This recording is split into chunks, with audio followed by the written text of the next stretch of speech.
kajian pendidikan lintas budaya tersebut, tugas Bapak Ibu apa Bapak Ibu yang sudah diselesaikan? Isu Inggris kayaknya. Oh gitu. Tidak ada tugas untuk melakukan review terkait dengan berbagai macam jurnal, sudah dilakukan belum?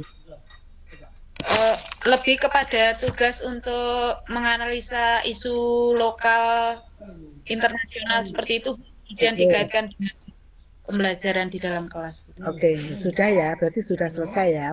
Baik, kalau gitu sekarang saya akan masuk pada bahasan saya. Untuk pertemuan ini nanti adalah terkait tentang nilai sosial ya, nilai sosial dalam pembelajaran lintas budaya.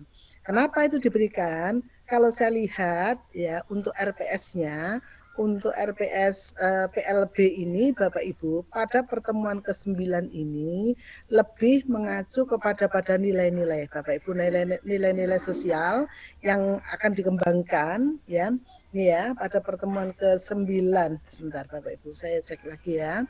Jadi menganalisa bagaimana peran sekolah sebagai lembaga pengembangan pendidikan sosial budaya dan pembelajaran berbasis budaya. Ini nanti yang akan coba kita bahas gitu Bapak Ibu ya. Kemudian juga kita akan membahas tentang terkait dengan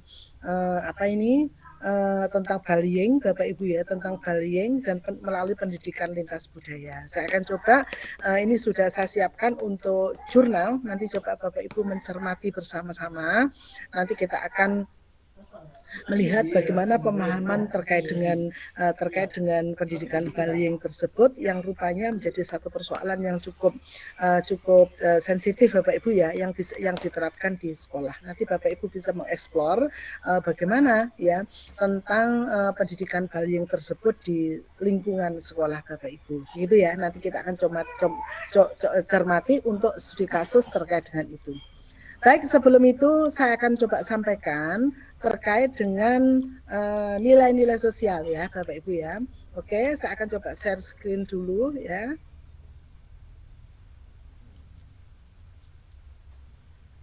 Sudah kelihatan Bapak Ibu?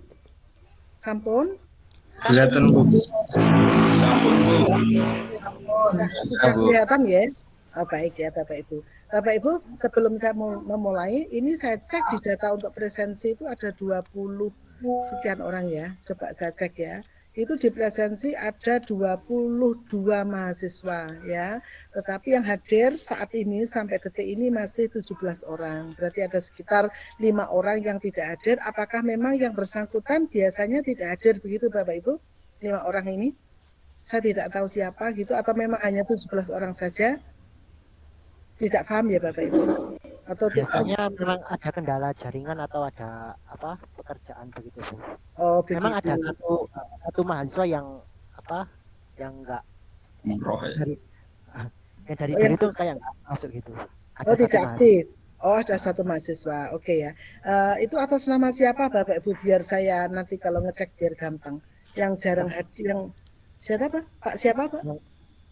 Yang nggak pernah hadir itu atas nama Bu Indah Aulia Ramadhani. Oke, sebentar saya cek ya Bapak Ibu ya. Indah, sebentar. Samsul Hendra Yohan Ilham Muhammad Nursianti Fani Mariati Yudianto Adil Rihan Iyana Satin Ilya. Oh, Indah Aulia Ramadhani ya, betul? Oh baik, sudah saya kode ini ya. Baik Bapak Ibu, saya hanya mencermati itu dulu, nanti sambil kita lihat apakah beliaunya hadir atau tidak ya. Baik, yang pertama adalah kita akan bahas tentang nilai-nilai sosial dalam pendidikan lintas budaya. Nah Bapak Ibu, pada saat kita membahas tentang PLB atau pendidikan lintas budaya, itu sangat dekat sekali ketika kita melihat tentang norma, regulasi, aturan, atau nilai-nilai atau value yang ada di masyarakat. Sehingga dalam nilai-nilai sosial di masyarakat seperti apa ya, yang nanti akan bisa diangkat di dalam pembelajaran, khususnya dalam meningkatkan pendidikan yang betul-betul kita itu memiliki kemampuan untuk berempati ya, kemampuan untuk bisa melihat tentang bahwa sebenarnya dalam perbedaan yang ada ini ada sesuatu yang bisa kita angkat untuk mempersatukan, kan seperti itu. Kita lihat gambar ini Bapak Ibu ya. Gambar itu kan banyak macam-macam ya Bapak Ibu ya. Ada yang pakai kopiah, ada yang pakai jilbab, ada yang Konghucu, ada yang dari orang Cina dan seterusnya. Itu adalah menunjuk, tapi mereka dalam satu bingkai. Mereka saling bergandengan tangan begitu ya, bahwa untuk mengangkat nilai-nilai sosial yang ada itu dalam satu wadah, yaitu Indonesia, kan seperti itu. Nah, Bapak Ibu, ada beberapa nilai sosial dalam pendidikan lintas budaya. Ini saya coba angkat ya Bapak Ibu. Yang pertama adalah nilai toleransi Bapak Ibu ya. Bapak Ibu coba dilihat di sekolah Bapak Ibu. Adakah yang terkait dengan bagaimana ada kebijakan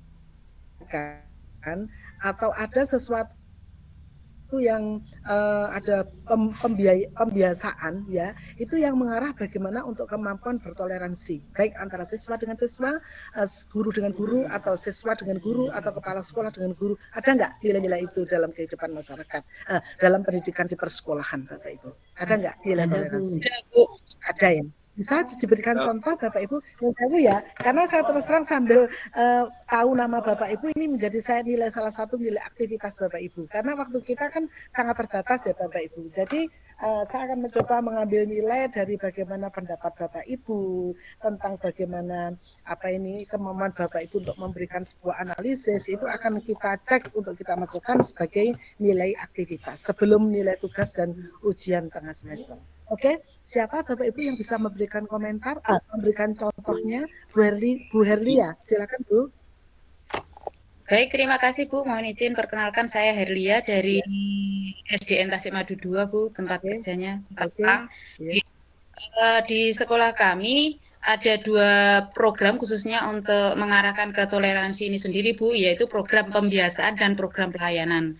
Untuk program pembiasaan itu yang biasa dilakukan setiap harinya, baik dalam pra pembelajaran maupun pada saat pembelajaran dan di akhir pembelajaran, di mana mungkin semua sekolah juga menerapkannya, baik dalam lingkup pra pembelajaran pada saat pembelajaran maupun akhir pembelajaran. Sedangkan pada pelayanan, kami di sekolah kami untuk toleransi perbedaan agama khususnya, kalau yang beragama Islam kami berikan kesempatan untuk ekstrakurikulernya mengaji, sedangkan untuk yang non Muslim kami berikan pelayanan juga dengan mendatangkan guru agama non Muslim pada waktu-waktu tertentu. Seperti itu. Kemudian untuk bakat minat, kami menyediakan untuk kegiatan ekstrakurikuler sesuai dengan bakat minat mereka sebagai toleransi, bahwasannya mereka itu berbeda, namun tidak menjadikan perbedaan itu menjadi suatu hal yang harus dipermasalahkan, seperti itu.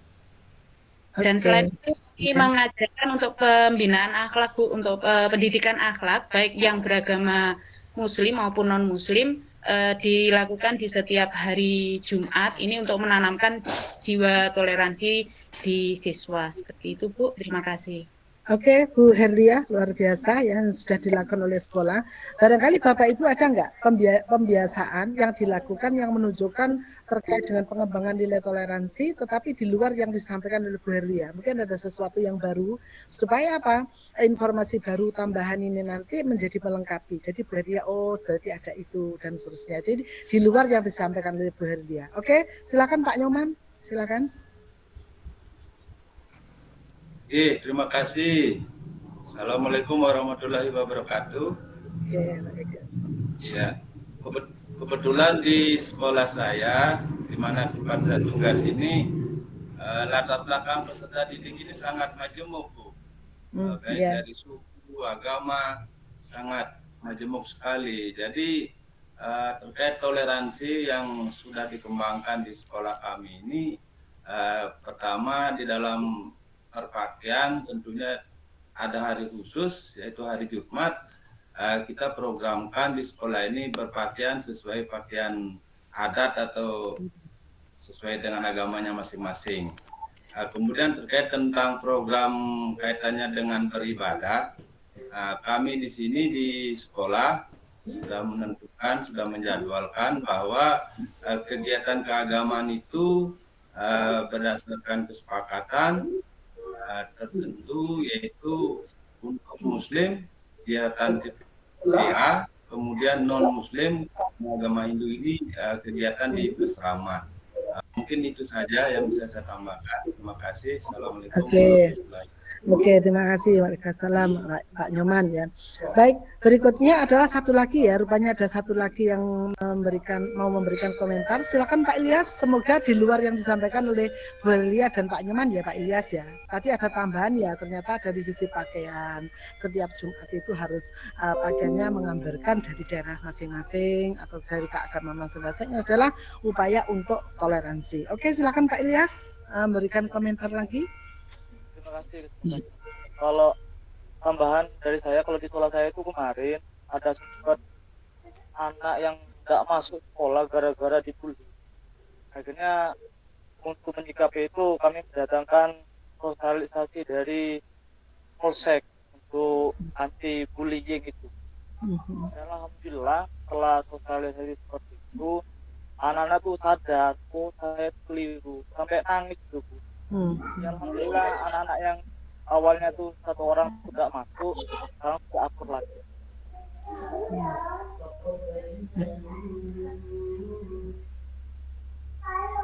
Oke, sudah Pak Ilyas. Oke, baik ya. Jadi baik Bapak Ibu. Tadi ada beberapa tanggapan. Jadi kalau kita mencermati tentang toleransi dari Bapak Ibu ya, tadi sudah banyak disampaikan oleh Pak Nyoman sama Bu Heri ya. Sedangkan pada Pak Ilyas tadi rupanya bukan ditoleransi Bapak Ibu ya, tapi tentang keadilan sosial gitu ya. Mestinya begitu ya. Karena nilai-nilai sosial itu banyak Bapak Ibu ya. Yang tadi disampaikan toleransi. Dari sisi mungkin dalam satu sekolah itu kan boleh ya Bapak Ibu, tidak harus sama, tidak harus general. Tapi ada perbedaan dan itu boleh ya. Karena pada dasarnya dari adanya pembelajaran nilai-nilai tentang nilai-nilai sosial ini dalam pendidikan lintas budaya, memang ini tidak hanya bagaimana memperkuat pemahaman antar individu, tetapi juga membantu membangun masyarakat yang lebih inklusif Bapak Ibu ya. Masyarakat yang inklusif itu yang bagaimana? Yaitu masyarakat yang memang dapat memastikan bahwa setiap individu itu memiliki kesempatan yang sama Bapak Ibu ya. Jadi tidak ada diskriminasi ya. Tidak memandang perbedaan antar suku, agama maupun gender Bapak Ibu ya. Itu adalah tentang bagaimana menumbuhkan masyarakat yang inklusif ya.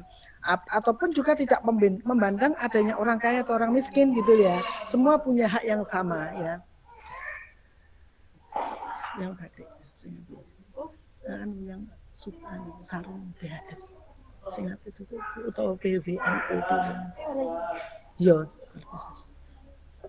ya itu adalah jadi tidak apakah mereka memiliki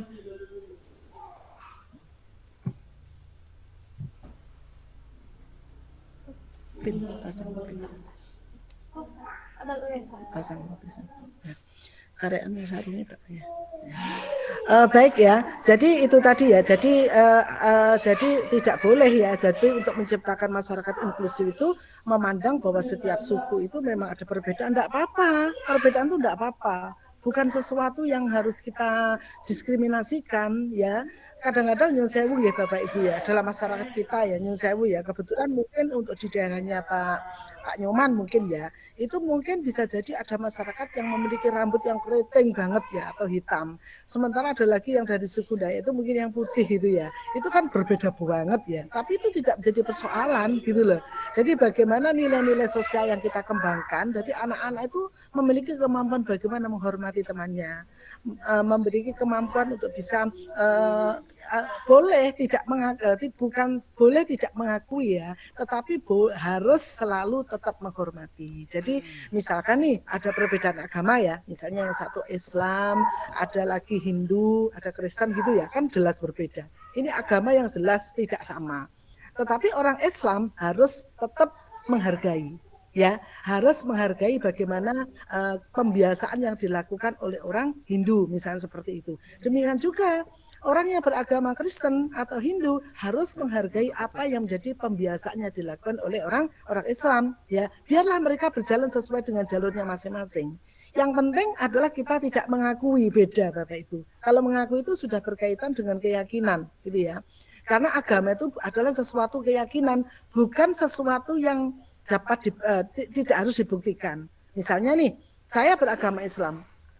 ini Islam itu bagus ya, ini benar, buktinya apa? Nggak usah diperdebatkan itu. Karena itu adalah masalah keyakinan. Jadi Bapak Ibu, kalau ada siswa yang berdebat, oh Islam terbaik, oh Kristen terbaik, oh Hindu terbaik, nggak perlu itu Bapak Ibu.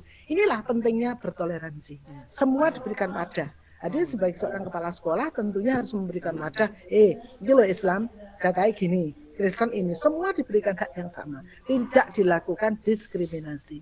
Ini adalah salah satu bentuknya adalah toleransi. Tadi dikatakan oleh Pak Wayan tadi ya, itu ada Bu, jadi berpakaian adat mereka. Oh monggo, enggak apa-apa ya. Ada kasus-kasus yang terjadi ya, kadang-kadang anak berjilbab itu saja, ditarik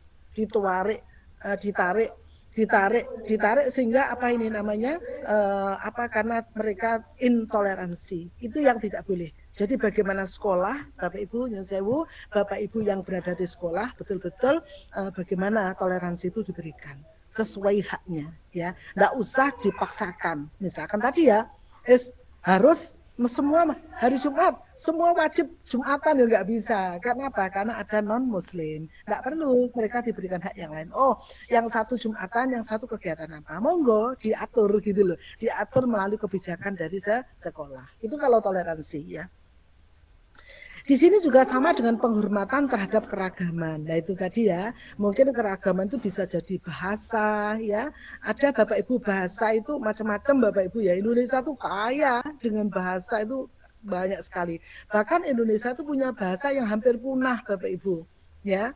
Yang kemarin sempat saya lihat di televisi itu bahasa rote namanya Bapak Ibu. Bahasa ini hanya diketahui hanya 28 orang. Ngomongnya gini aja,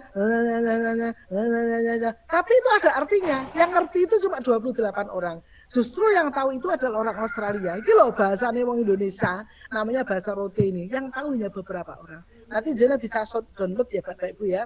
Bahasa-bahasa yang hampir punah di Indonesia itu ada apa saja. Saya pernah download itu banyak, nggak ngerti saya. Saya orang Indonesia tapi nggak ngerti. Yang diomong no itu loh Bapak Ibu nggak ngerti. Ini keragaman gitu loh Bapak Ibu. Harusnya bagaimana Bapak Ibu sebagai guru ya, bagaimana ini adalah perbedaan itu adalah menjadi harmonisasi gitu ya, menjadikan lebih cantik, lebih indah. Kayak Bapak Ibu bermain musik itu loh, gendang tok ya hasilnya ya enggak sebagus kalau kita kolaborasikan dengan gitar, kita kolaborasikan dengan keyboard, kita kolaborasikan dengan seluruh menjadi lebih cantik dan seterusnya. Seperti itu Bapak Ibu. Ini tanggung jawab kita semuanya Bapak Ibu ya.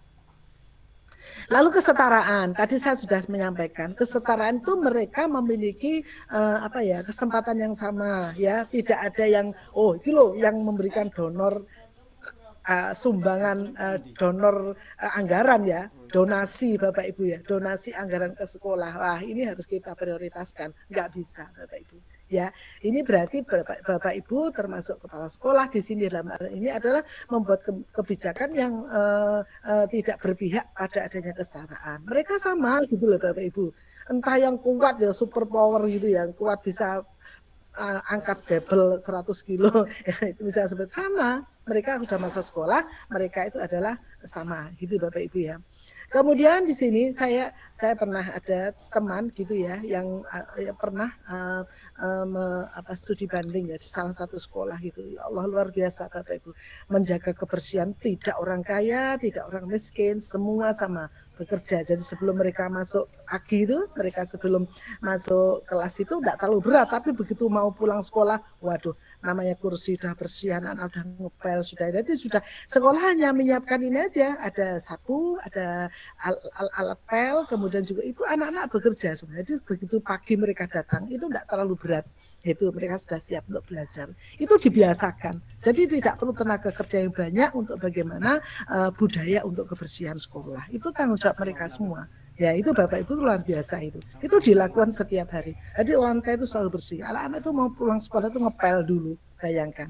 Dan itu tidak sesuatu yang mereka bukan merasa dihinakan gitu loh ya. Enggak, karena ini memiliki. Iki punya aku, ayo di rumah dibiasakan seperti itu. Dan orang tua luar biasa. Ini diberikan pemahaman pada orang tua bahwa sebenarnya hal seperti ini adalah sesuatu tanggung jawab kita bersama. Dan orang tua enjoy saja. Jadi sekolah taruhlah berakhir jam 1 atau jam setengah 2 gitu ya. Mereka butuh setengah jam untuk bekerja bersama-sama. Itu guru hanya mengawasi gitu aja, dan itu setelah berjalan dengan baik luar biasa. Mereka tanggung jawabnya luar biasa untuk bisa bagaimana ini adalah tanggung jawabku gitu loh. Merasa bahwa ini rumahku, jadi dia harus bagaimana menciptakan kebersihan di sekolah. Contohnya seperti itu saja ya. Ada kesetaraan. Jadi mereka yang saya akan nyumbang banyak orang tua saya, jadi saya tidak perlu untuk bertugas ini. Oh tidak ya, tapi semua sama. Itu Bapak Ibu ya. Kemudian yang keempat adalah kemampuan untuk empati Bapak Ibu ya. Ini penting sekali Bapak Ibu ya. Bagaimana kita merasakan apa yang dirasakan oleh orang lain gitu ya. Misalnya Bu Herlia tahu Bu Fani kok susah, kenapa ya ditanya ya. Jadi apa ya, kemampuan kita merasa dia itu adalah saya gitu loh ya. Jadi kemampuan berempati itu luar biasa. Itu nilai sosial yang luar biasa yang bisa kita terapkan pada anak-anak. Yaitu sekarang apalagi pembelajaran yang kita lakukan Bapak Ibu ya.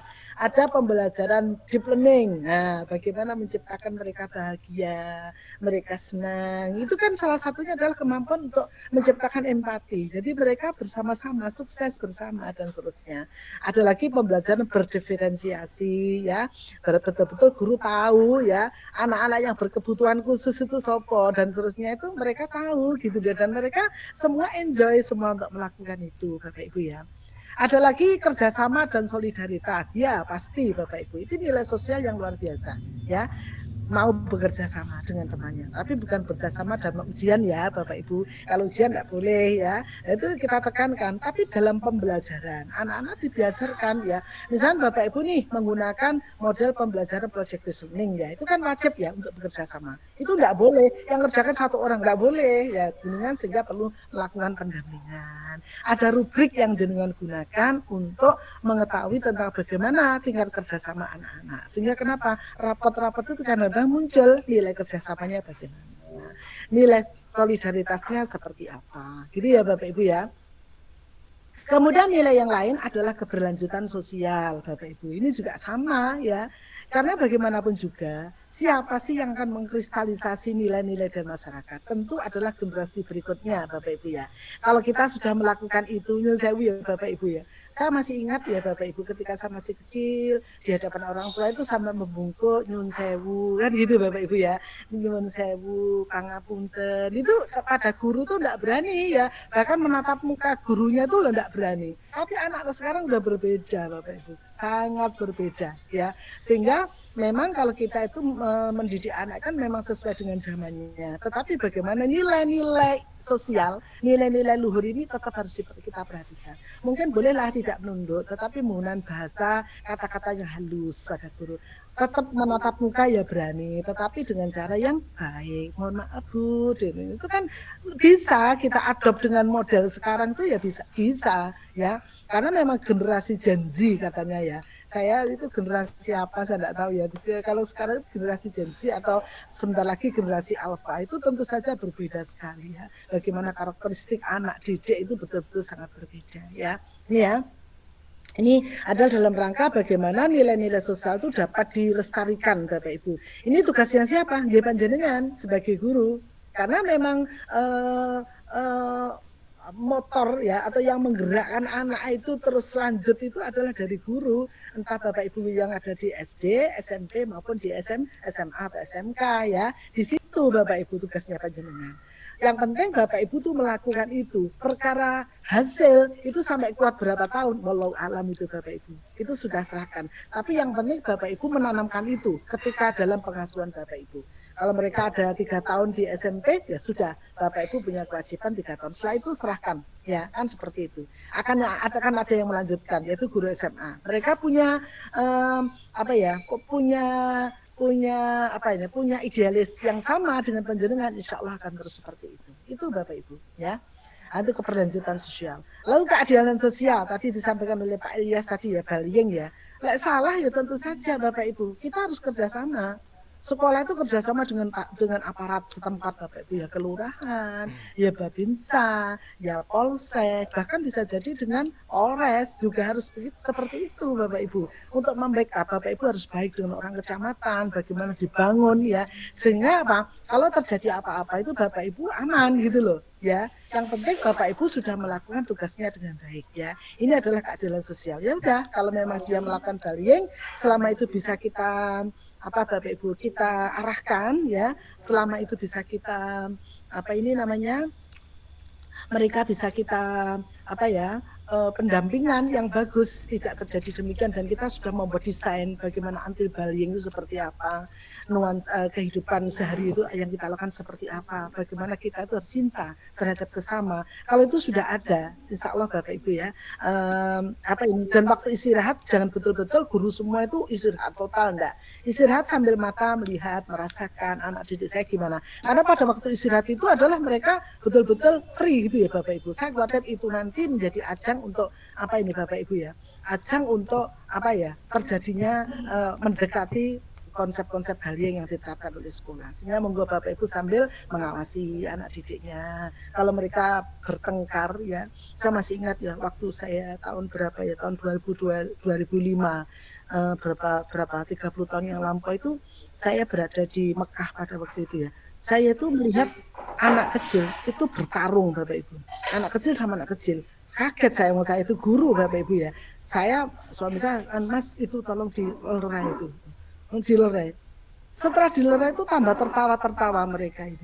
Tertawa terhadap suami saya. Loh, ada apa ini? Ternyata mereka bertengkar gelut dan sampai di bawah-bawah, sampai gulung-gulung itu mereka itu bermain. Sampai seperti itu. Nah, kalau di kita kan tidak mungkin Bapak Ibu, itu mesti ada sesuatu ya Bapak Ibu. Lah, hal seperti ini Bapak Ibu. Monggo Bapak Ibu bisa cermati bagaimana tentang culture yang ada di Indonesia itu seperti apa. Tentu saja untuk Malang sama Sulawesi berbeda. Dengan Madura berbeda. Monggo disesuaikan. Yang tahu adalah Bapak Ibu guru, ya seperti itu. Kemudian adalah identitas multikultural, itu tentang bagaimana kemampuan untuk menghargai adanya budaya yang berbeda. Ini juga sama Bapak Ibu, nilai yang harus kita perhatikan. Kemudian komunikasi antar budaya, ini juga sangat penting Bapak Ibu ya. Kadang niat kita tuh bagus, tetapi tidak terkomunikasikan dengan baik, menjadi tidak baik, kan seperti itu. Dan ada kesadaran global, Bapak ini juga sangat penting, karena mau tidak mau, suka tidak suka, siap atau tidak siap, namanya pengaruh global itu luar biasa berpengaruh pada dunia kita ya, apalagi pada anak-anak Bapak Ibu, anak-anak dan remaja. Ingat Bapak Ibu, HP itu ya, HP yang dikatakan sebagai tool, sebagai alat itu bisa menjadi jendela dunia. Itu bisa menjadi alat untuk memperbaiki kehidupan, tapi sekaligus bisa merusak kehidupan. Nah, ini hati-hati Bapak Ibu. Gimana kita dalam penggunaan HP di dalam pembelajaran itu betul-betul harus didesain dengan baik oleh Bapak Ibu, sehingga ini nanti menjadi sebuah hal yang tool sebagai alat yang membantu pembelajaran. Ini Bapak Ibu.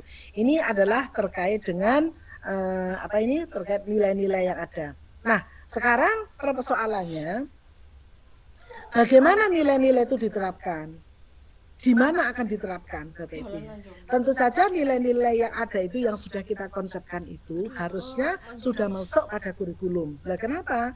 Nah, Bapak Ibu coba dilihat di kurikulumnya. Bapak Ibu kalau melihat kurikulum modul ajar gitu ya, di situ ada yang namanya capaian pembelajaran. Nah, ketika ngomong capaian pembelajaran, pasti di situ Bapak Ibu harapannya nilai-nilai itu harus ada Bapak Ibu ya.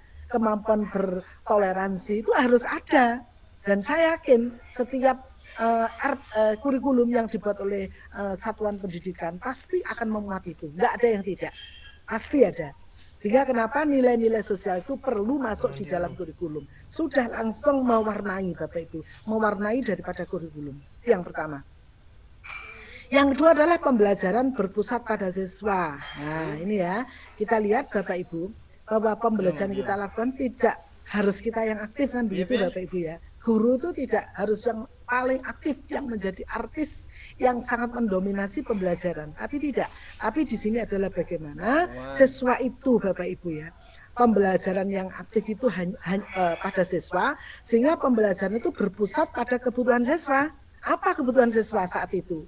Karena kalau menjadi kebutuhan, dia akan menjadi sesuatu yang motivasi, Bapak Ibu. Sesuai dengan teorinya Maslow, Bapak Ibu ya. Karena ada kebutuhan, maka akan menciptakan adanya motivasi. Kan seperti itu. Jadi, ciptakanlah pembelajaran, maka kurikulumnya itu harus berbasis kepada kebutuhan dari siswa. Ini ya. Jadi, implementasinya adalah bagaimana kita menerapkan nilai-nilai sosial itu pada kebutuhan pembelajaran siswa. Ya, bukan guru, Bapak Ibu ya. Kemudian yang ketiga adalah lingkungan belajar. Nah, ini juga sangat penting Bapak Ibu ya. Kadang lingkungan belajar yang di sekitar kita itu ada yang kadang-kadang tercipta lingkungan belajar yang tidak mendukung gitu Bapak Ibu ya. Atau lingkungan belajar yang kurang kondusif gitu ya. Mohon maaf ya, misalnya nih dekat depan kita, dekat dengan terminal, itu kan repot Bapak Ibu ya. Repot ya, sehingga suara itu bising dan seterusnya. Ini menghadapi seperti itu kecenderungannya anak-anak itu menjadi emosionalnya lebih tinggi, misalnya seperti itu. Atau lingkungan belajar itu sudah bagus, sudah tenang, tetapi dalam lingkungan belajar tersebut ada yang mengintimidasi, seperti itu ya. Atau dia merasakan bahwa tidak ada kenyamanan dalam lingkungan belajar tersebut, atau lingkungan belajarnya itu kotor ya, sampah berserakan ya, atau lingkungan belajar tersebut adalah menjadikan bahwa guru tuh ngajarnya nggak enak gitu loh Bapak Ibu ya, nggak menggunakan media atau model yang interaktif gitu ya, sehingga betul-betul didominasi oleh guru. Itu juga salah satu hal yang perlu kita perhatikan, sehingga perlu yang namanya bagaimana implementasi nilai sosial itu tersebut itu akan di dalam lingkungan belajar gitu ya. Itu ya. Sebentar Bapak Ibu.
Mohon maaf Bapak Ibu ya. Baik ya, tadi ya. Kemudian peran guru Bapak Ibu ya. Peran guru saya kira sangat luar biasa ya, karena dia akan mendampingi anak-anak gitu ya, sehingga betul-betul implementasi nilai-nilai sosial budaya itu menjadi sangat penting ya. Bapak Ibu sudah pernah ada ikut ujian PPG? Pendidikan profesi guru? Ada? Sudah Ada Bu. Ya, ya. 1, 2. Ada berapa orang ya? 1, Beria, Pak Rian, ada lagi PPG? sudah Bu saya. Sudah Bu ya, 3. Kemudian sama lagi? 3. Saya Bu. Nah, kalau kita lihat Bapak Ibu ya, itu bagaimana peranan guru menjadi satu hal yang sangat penting. Saya sebagai penguji PPG itu banyak melihat item-item di situ adalah bagaimana guru itu harus mengajar menyenangkan. Nah, itu ya. Bagaimana guru itu berpikir positif terhadap anak didik. Bagaimana dapat mengendalikan emosi, itu salah satu penilaian. Mungkin Bapak Ibu tidak tahu ya, tapi ini yang tahu adalah dari sisi penguji ya. Kebetulan saya sebagai penguji. Itu adalah item-item itu ditanyakan. Gimana guru? Emosi nggak ketika menghadapi pertanyaan murid yang menggoda gitu, misalnya seperti itu ya. Dan guru harus selalu berpikir positif terhadap anak didik. Jawaban apapun pertanyaan dari panjenengan, bertanya, anak didik menjawab apapun jawabannya, Bapak Ibu harus berpikir positif. Tidak ada sesuatu yang jelek. Itu adalah nilai-nilai yang coba saya lihat pada saat ujian PPG. Itu termasuk di mana ini? Adalah peran guru, gitu ya. Jadi guru itu betul-betul ya Bapak Ibu ya, menjadi hal yang sangat krusial ya, atau sangat menjadi fundamental tentang keberhasilan anak-anak itu pada guru. Sehingga saya itu kemarin kedatangan dari Jakarta ya, namanya SMP Al-Azhar. Bapak Ibu tahu ya, SMP, pernah dengar Bapak Ibu? Sering lihat iklan, Bu. Kenapa? Sering lihat iklan. Oh, dengarnya di iklan ya. Saya ketemu teman saya yang 35 tahun belum ketemu, dia datang ke rumah saya. Ternyata dia adalah menjadi guru di Al-Azhar sudah 32 tahun ya. Ternyata saya tanya, apa bedanya Al-Azhar dengan yang ada di sini gitu ya, di Malang ya. Saya tanya dari sisi pembiayaannya saja. Untuk uang pertama masuk SMP itu Bapak Ibu bayarnya berapa di tempatnya Bapak Ibu? Untuk pertama di luar seragam berapa Bapak Ibu? Gratis, Bu, gratis. Gratis ya. Bapak tahu di sana berapa? Di sana untuk bayar pertama kali di luar seragam adalah 50 juta. Yes. Banyak sekali, Bu. Ya itu, S2 kalah, yes. 50 juta. Per bulannya, SPP per bulan berapa Bapak Ibu? Bapak tahu nggak? Kalau Bapak Ibu berapa wes per bulannya SPP-nya? Gratis, Bu. Gratis, Bu. Karena per bulannya, 1 bulannya 3 juta. Bayangkan. Kan luar itu belum seragam. Seragam itu sekitar 25 juta. Dan untuk peralatan pembelajaran. Mbuh, duit itu digawe apa? Itu Bapak Ibu. Jadi luar biasa, berbeda dengan kita, memang berbeda. Sehingga kalau misalkan ada rapotan gitu Bapak Ibu, ada rapotan gitu ya. Wali murid memberikan hadiah ke gurunya itu nggak main-main Bapak Ibu, ke wali kelas ya. Ada ngasih HP Bapak Ibu, HP Samsung dengan spek yang sangat tinggi, handphone itu Bapak Ibu, macam-macam. Ke sekolah gak tanggung-tanggung, nyambang 1 mobil, itu biasa Bapak Ibu. Bayangkan, itu berbeda. Nah, saya bayangkan terus gimana mereka yang memiliki ekonomi menengah ke bawah, nggak masuk, nggak bisa, nggak nutut gitu ya Bapak Ibu. Ini adalah betul-betul memang tapi ya bagus memang ya Bapak Ibu. Saya tidak tahu, tapi belum tentu menjamin seperti itu. Saya di pondok saya Bapak Ibu, saya itu punya, di pondok saya itu ada namanya Yayasan Pendidikan Sosial Asadili. Itu saya punya SD ada, namanya SD Asadili. SMP saya punya SMP IT Asadili, Islam Terpadu Asadili. Kemudian SMA saya punya SMA IT Asadili. Saya SMK juga punya SMK IT Asadili. Tetapi mereka tuh semua hafiz Quran Bapak Ibu. Kalau SMA SMK itu hafiz 30 juz. Targetnya itu adalah itu. Ya. Kalau kalau SMP itu adalah 15 juz, itu seperti itu. Tetapi apa Bapak Ibu? Ternyata luar biasa Bapak Ibu. Mereka itu meskipun ilmu formalnya itu tidak begitu banyak gitu Bapak Ibu. Oh, diterima di Al-Azhar, di mana di Kairo, ada di Brawijaya itu banyak sekali. Di Brawijaya itu Bapak Ibu, di UB itu di mana UM banyak, UNESA banyak. Dan mereka pinter gitu loh Bapak Ibu. IP-nya nggak kalah. Ya, 1 semester 3,8, 3,85, enggak kalah mereka. Padahal mereka dari pesantren di desa. Saya itu kan pondok saya itu kan di desa. Itu Bapak Ibu, tapi luar biasa Bapak Ibu. Ternyata riyadhah guru gitu ya. Kan guru itu juga dan pembiasaan untuk sholat duha, untuk pembiasaan berdoa, pembiasaan ini. Bahkan anak-anak itu ketika dalam kelas itu pada waktu pembelajaran IPS itu saya tanya gurunya, ya apa?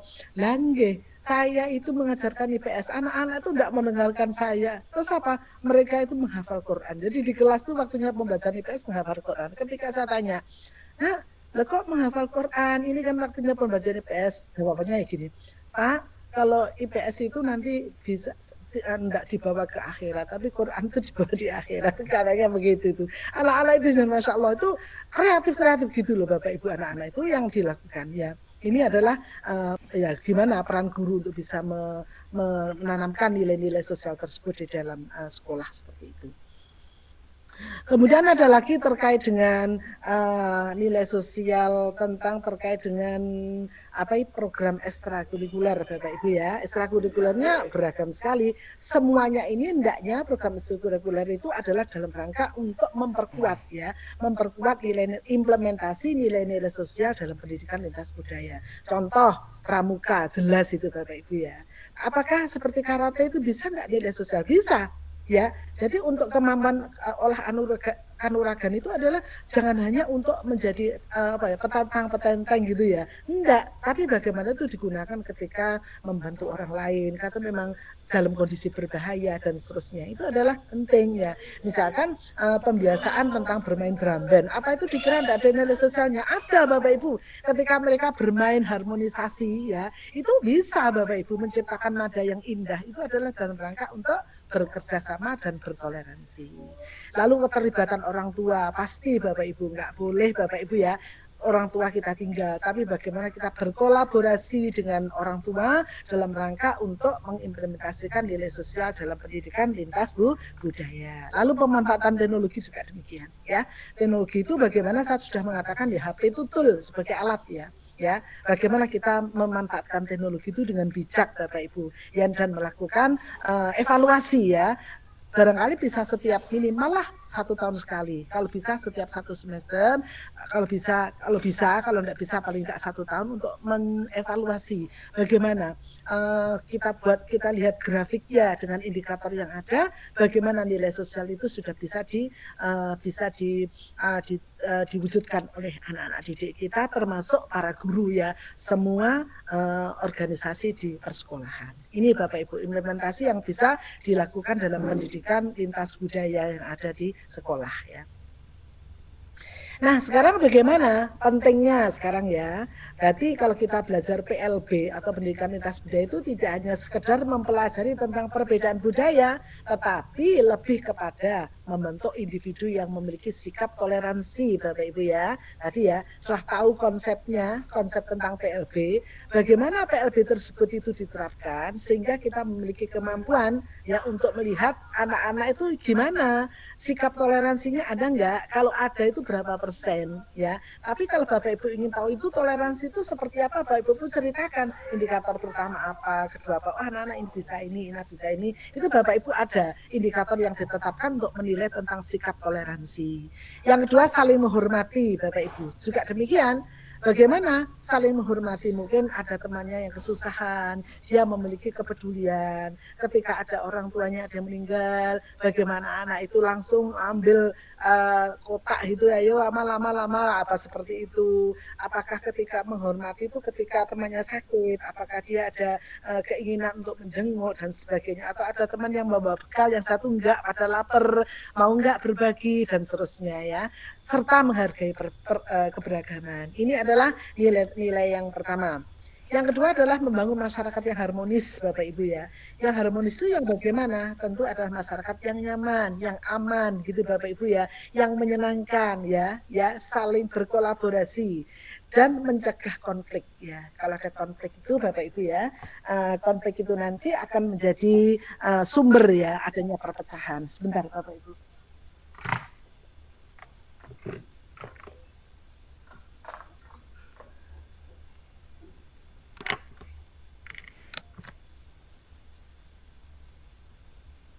Ya, kemudian ya adanya konflik, sehingga konflik itu harus kita selesaikan ya, jangan berlama-lama. Tadi boleh juga sih konflik itu ada dalam rangka untuk memperbaiki sistem, boleh ya. Ada konflik, kita ambil hikmahnya. Oh, ada konflik ini, ternyata apa yang harus kita rubah? Enggak apa-apa. Jadi konflik itu tidak sesuatu yang negatif Bapak Ibu ya. Konflik itu bisa jadi memberikan hikmah yang positif. Bisa jadi demikian ya. Lalu meningkatkan ikatan sosial Bapak Ibu ya. Ini baru datang siapa ini? Oh Pak Ilyas masuk lagi. Oke. Baik ya. Kemudian kita lihat yang berikutnya adalah meningkatkan kualitas pendidikan, Bapak Ibu ya. Kita tahu Bapak Ibu, salah satu dikatakan bahwa pendidikan itu bagus itu jika knowledge-nya oke, sikapnya oke, keterampilannya oke, ya. Jadi di sini adalah sikapnya, sikap untuk terkait dengan nilai-nilai sosial tersebut, bagaimana diimplementasikan, bagaimana kemampuan dia untuk menjadi pribadi yang hebat, ya, pribadi yang peduli pada orang, itu menjadi salah satu indikator kualitas pendidikan yang bagus, ya, atau pada pembelajaran yang lebih kaya dan bermakna bagi kehidupan dirinya maupun bermakna bagi kehidupan orang lain, ya, gitu ya. Kemudian mempersiapkan individu dalam dunia yang global, ya. Tadi saya sudah sampaikan ada isu global, ya, yang kita sebut dengan kesadaran global tadi Bapak Ibu, ya. Bagaimana adanya kesadaran global ini nanti anak-anak itu mampu untuk tahu tentang bagaimana tentang isu-isu global yang ada, tetapi sikap yang dia lakukan tetap adalah sikap yang lokal, ya, tetap seperti itu. Kalau ada isu global seperti ini, bagaimana kita sebagai orang Indonesia seperti itu.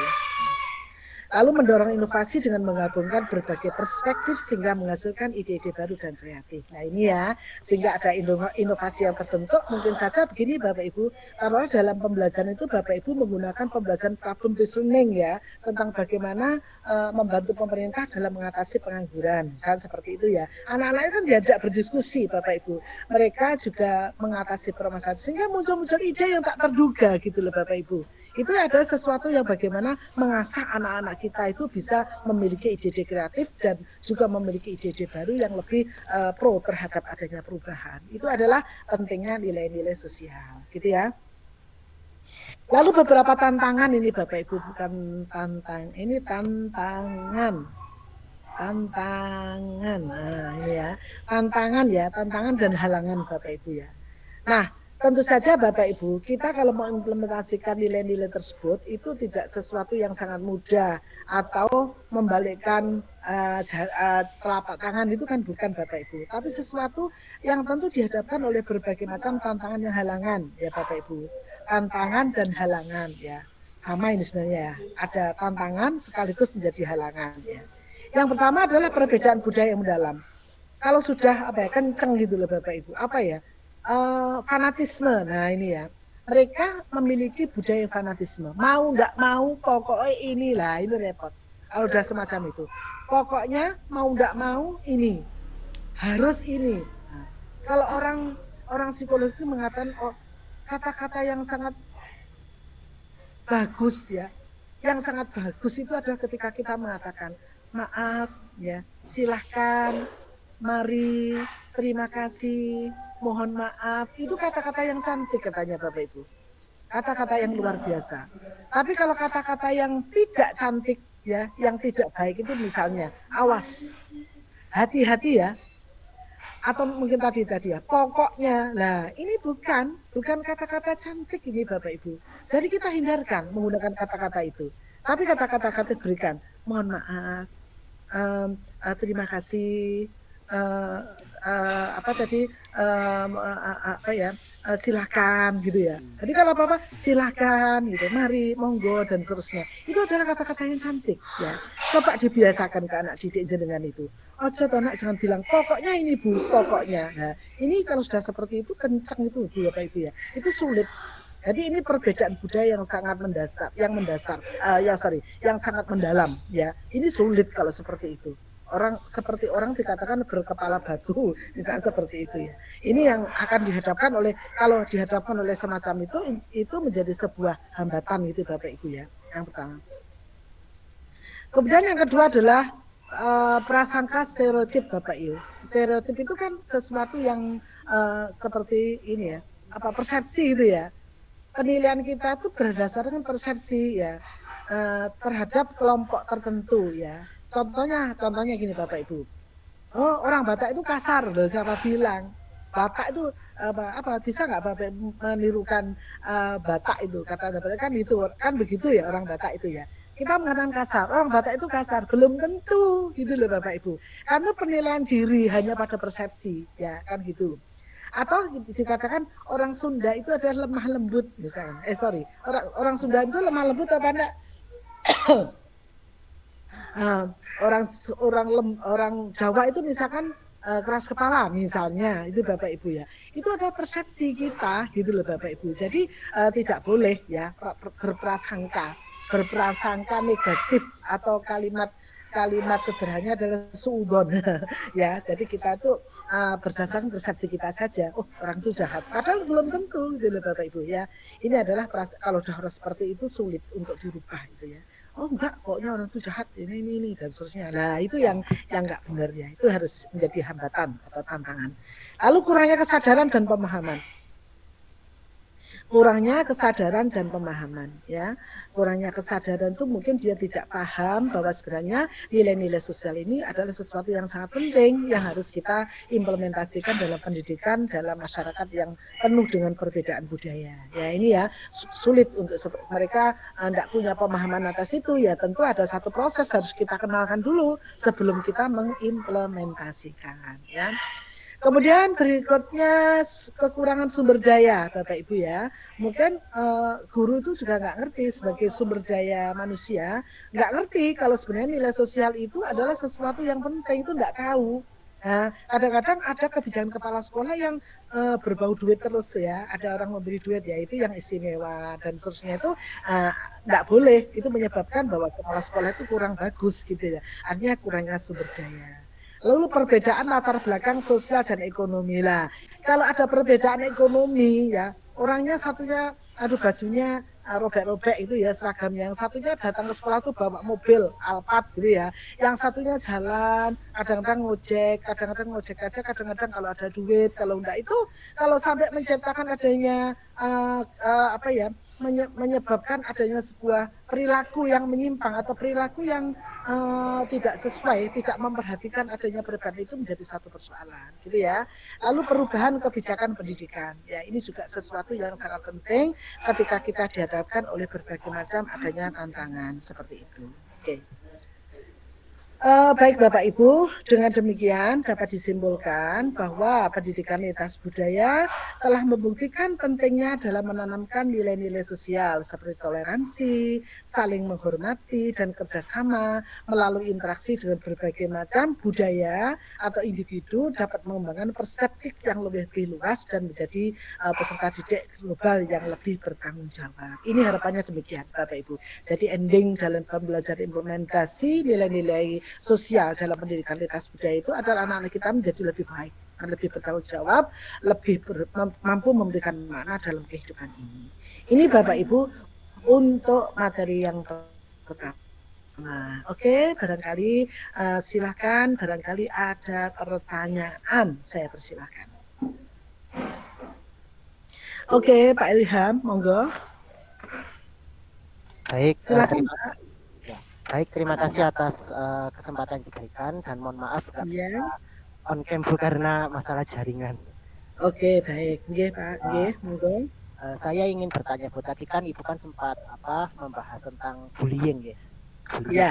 Nah, seperti yang kita tahu bahwa pada akhir-akhir ini ada suatu kasus Bu, ada suatu kasus tentang pengeboman di SMA 72 Jakarta yang katanya itu disebabkan karena seorang siswa itu dibully sehingga siswa tersebut itu istilahnya kayak membalaskan dendam kepada para pembuli dengan membuat bom seperti itu. Nah, kalau Ibu melihat kasus tersebut, jika dikaitkan dengan pendidikan lintas budaya, kira-kira kasus tersebut itu jika dipecahkan atau diselesaikan masalahnya dalam perspektif pendidikan lintas budaya, itu seperti apa gitu? Seperti itu. Oke. Yang bisa saya kasih. Oke, baik Bapak Ibu, terima kasih luar biasa pertanyaannya Pak Ilham ya. Ini adalah sesuatu yang sangat penting ya, bagaimana terkait dengan motif yang terjadi ya di pengeboman atau ledakan gitu Bapak Ibu ya. Ledakan di SMA 72 Jakarta Bapak Ibu ya. Oke, Bapak Ibu,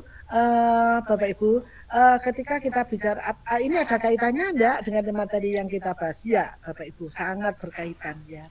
Bagaimanapun juga kita itu kalau suatu lembaga pendidikan itu yang apa ini Bapak Ibu, yang memperhatikan nilai-nilai ini ya, nilai-nilai sosial ya dalam pendidikan lintas budaya, tidak sampai terjadi bullying. Kalau itu sudah betul-betul mewarnai pendidikan dalam satu sekolah, tidak sampai terjadi Bapak Ibu ya. Dan ini kasus menurut saya, kasus yang terjadi ledakan atau pengeboman di SMA SMA 72 Jakarta ini memang sepertinya tidak insiden yang tiba-tiba gitu Bapak Ibu. Pasti ada sesuatu historinya gitu ya. Ini tidak tiba-tiba saat itu muncul, tidak. Pasti ada sesuatu psikologis siswa yang apa ini Bapak Ibu, yang sudah lama ada. Mungkin seperti itu. Mohon maaf saya tidak menjustifikasi Bapak Ibu. Tapi dari sepemahaman saya Bapak Ibu ya. Jadi ada sesuatu yang menjadi histori ya terkait dengan psikologi anak, kan seperti itu. Nah, dan faktor pemicunya ini saya kira tidak apa ini Bapak Ibu ya, tidak saat itu terjadi, tidak, pasti ada sesuatu sebelumnya gitu loh ya.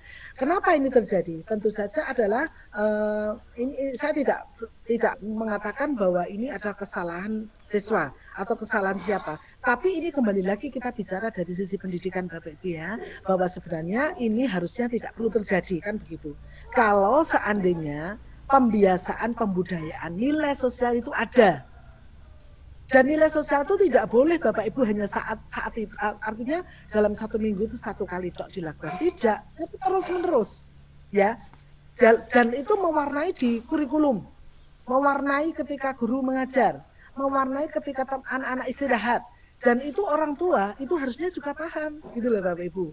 Anak-anak itu paham sehingga tidak terjadi konflik yang semakin membesar, kan begitu. Itu kita bicara bagaimana peranan BP, peranan keamanan di sekolah, peranan orang tua, apalagi Nyun Sewu ini tempatnya di Jakarta yang rentan sekali terjadinya hal-hal semacam ini ya, begitu Bapak Ibu. Jadi menurut saya itu adalah satu hal yang menjadi hal yang sangat penting ya untuk bisa kita sadarkan.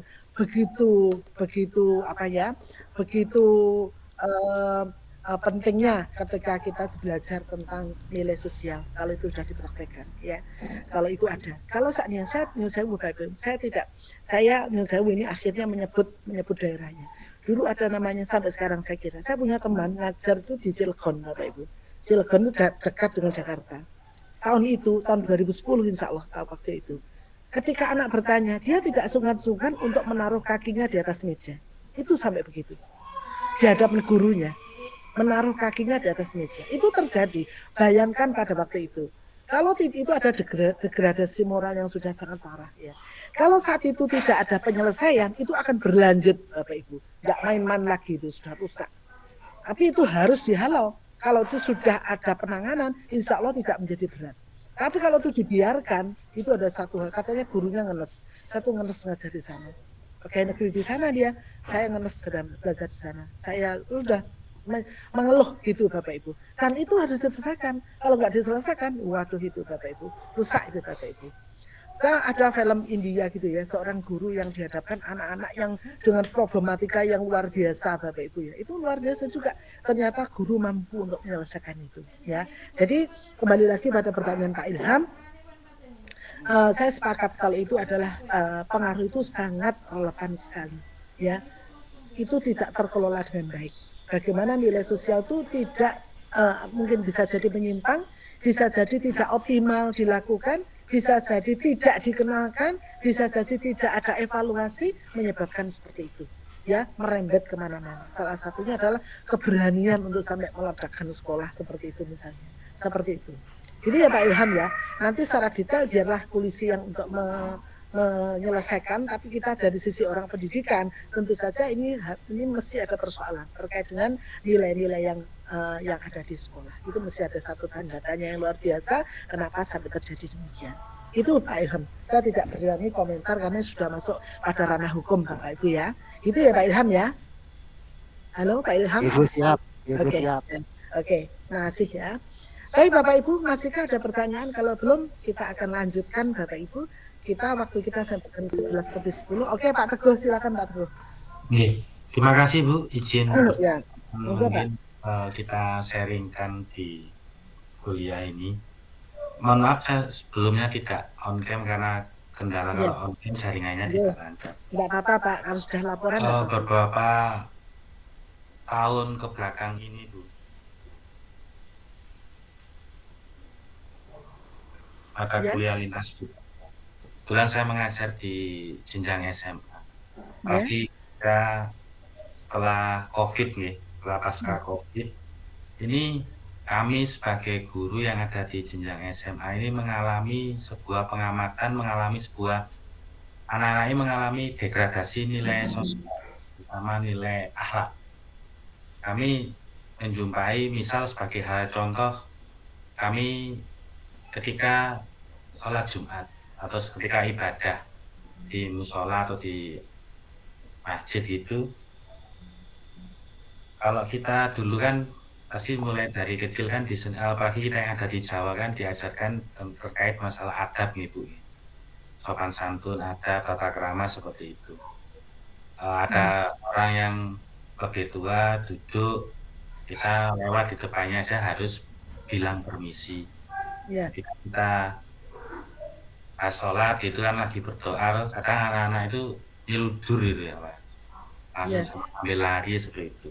Nah, inilah yang sering kita jadikan sebuah pembahasan bahwa ini titik salahnya itu di mana. Ketika kami juga di kelas sering mengingatkan, kedepannya diulang lagi, bahkan sore terus sampai berulang-ulang, diingatkan berulang lagi seperti itu. Kemudian sekarang juga kami mengamati nilai sosial ini, kami ada di jenjang SMA ini kompleks permasalahannya. Anak itu sulit sekali untuk bilang terima kasih. Anak itu juga sering diingatkan bilang terima kasih, kalau ada salah sedikit bilang mohon maaf. Nah, hal seperti ini loh Bu, yang butuh kita diskusikan. Kalau kita ketahui beberapa faktor tersebut, bagi kita yang ada di Jawa untuk memegang nilai-nilai kebudayaan, peran serta yang seperti apa yang harus sebaiknya dilakukan oleh pihak sekolah dan juga pihak orang tua, pihak sekolah, dan mungkin dari pihak sekolah dari jenjang bawah, mungkin dari SD, SMP atau kualitas gurunya. Nah, ini apakah langkah strategisnya itu yang seperti apa? Mungkin kita sharingkan bersama di pagi hari. Terima kasih. Terima kasih Bu. Oke, Bapak Ibu, Pak Teguh ya, jadi luar biasa. Ternyata untuk mengucapkan terima kasih aja Angele gitu ya, apalagi minta maaf, waduh lebih parah lagi gitu ya Pak Teguh ya, yang dihadapi oleh di SMA. Kalau di sekolah saya alhamdulillah nggak sampai terjadi Pak kalau seperti itu, karena sudah berbasis pesantren ya Pak ya. Sekolah kami itu berbasis pesantren, itu terhadap guru betul-betul tawadhu banget, alhamdulillah. Tapi ya tetap saja bullying itu muncul, bahkan anak itu lompat dari lantai 2 itu mengejar temannya itu ada. Itu seperti itu ya, itu yang nggak terkontrol. Tapi alhamdulillah tidak sampai, artinya ya ngucapin terima kasih aja nggak mau, itu tidak sampai ya. Baik Bapak Ibu, saya kira ini bagus ya untuk kita diskusikan. Tapi sebelum itu mungkin saya bisa memberikan argumentasi ya Bapak Ibu ya. Ini perlu revolusi rasanya ya, tidak hanya evolusi tapi revolusi. Jadi perubahan secara frontal, dan harus desain yang dibuat itu betul-betul merubah semuanya gitu ya. Tentu saja ada plus dan minus, pasti akan seperti itu Pak Teguh ya. Taruhlah mulai dari kepala sekolah, mungkin kepala sekolah selama ini semangatnya telat misalnya begitu ya, masuk jam 7 dia tuh jam 7:15 atau enggak, harus ya 6:30 mulai. Anak-anak misalnya ya biasanya jam 7 mulai wajib sholat duha, jam 6:30 sudah masuk di area sholat duha. Kalau mereka tidak sholat duha berarti di luar, harus di luar, baik guru maupun kepala sekolah. Pintu gerbang jam 6:30 harus tutup. Nah itu harus kencang gitu Bapak Ibu ya, tidak boleh berowot-berowot, tidak ada karena guru masuk, bu guru tidak bisa semuanya. Saya masih ingat ya di sekolah kami ya di SMK itu Bapak Ibu, murid kami itu hampir 1.600 orang muridnya. Waktu pertama masuk gitu ya, setelah liburan panjang ya, sudah diinfokan 6:30 sudah masuk ya. Begitu 7:30 masuk, ya, pintu gerbang kita tutup. Pintu gerbang kita tutup itu yang terlambat itu ada sekitar 150 orang, Bapak Ibu. Sampai masyarakat bertanya-tanya, ono apa nih suaraniku kok muridnya nih Jogo kabeh, kan begitu, sampai seperti itu. Karena apa? Mereka kita konsekuen, kemudian ditanya satu persatu, bahkan suruh pulang. Kalau tidak ada alasan yang jelas, mereka suruh pulang. Bahkan termasuk gurunya. Yaitu penilaian kinerja pada guru. Dan kepala sekolah berhak untuk memberikan SP1 gitu ya Bapak Ibu ya. Padahal itu swasta. Kemudian hari berikutnya itu turun Bapak Ibu, dari 150 udah turun jadi 100-an, 100 lebih sedikit gitu ya. Kemudian turun lagi, yang terlambat menjadi 70 orang. Turun lagi, sampai kemarin itu Bapak Ibu, alhamdulillah tidak lebih dari 7 orang, baik guru maupun siswa yang terlambat. Itu mereka sudah menciptakan budaya malu, malu untuk terlambat, itu diciptakan. Budaya malu untuk terlambat itu butuh revolusi. Butuh namanya istiqomah, butuh yang namanya konsistensi begitu ya. Satu item saja budaya malu. Belum kita masuk kepada ucapan terima kasih lah. Gimana ini standarnya apa, indikatornya apa? Kita tetapkan Bapak Ibu, dan itu harus semuanya. Tidak hanya kita minta pada murid, termasuk guru dengan demikian. Mohon maaf. Bahkan apakah boleh guru minta maaf pada murid? Boleh. Maaf ya nak, ibu hari ini terlambat 1 menit, sampaikan. Karena ibu kenapa terlambat 1 menit? Karena inilah. Jangan dibiarkan terlambat setengah jam, nyantai saja. Tidak bisa seperti itu. Jadi bagaimana kita tuh secara psikologis menggugah hati anak-anak didik kita itu untuk dia tuh punya psikologi yang bagus kok. Selama kita pancing dengan sesuatu yang bagus, selama kita wadahi dengan sesuatu yang bagus, selama kita mengatakan dengan kata-kata yang bagus, selama kita itu mengikuti kebijakan-kebijakan yang bagus, insya Allah bisa, gitu loh Bapak Ibu. Jadi itu akan tidak bisa Bapak Teguh ya, kalau dalam waktu 1 minggu, 2 minggu, 3 minggu, itu butuh waktu, gitu loh Pak ya. Butuh waktu dan butuh namanya konsistensi ya, dan butuh tanggung jawab.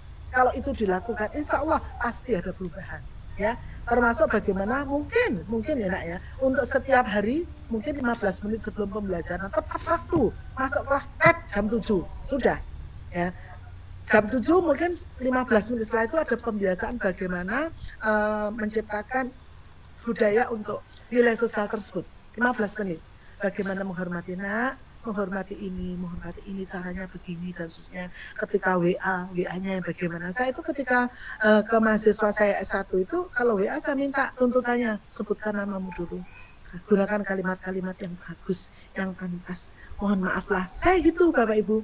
Itu saya masukkan dalam websitenya di Fakultas Ekonomi dan Bisnis itu begitu. Ayo masukkan bahwa bagaimana kita itu untuk me-WA dosen itu dengan baik. Seperti itu.